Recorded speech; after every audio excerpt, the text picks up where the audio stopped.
प्रभू येशू ख्रिस्ताच्या नावात सलाम. मार्क 8 अध्याय आणि 22 पासून पुढे जर वचन आपण वाचली तर या ठिकाणी प्रियजनांनो येशू ख्रिस्ताने एका मनुष्याला, आंधळ्या मनुष्याला बरं केलेलं आहे.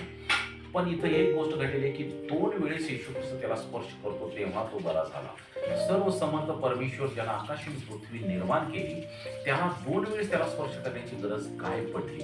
कारण की काही वेळेस, बऱ्याच वेळेस आध्यात्मिक दृष्टी उघडण्यासाठी देवाला 2 वेळेस कार्य करावं लागलेलं आहे.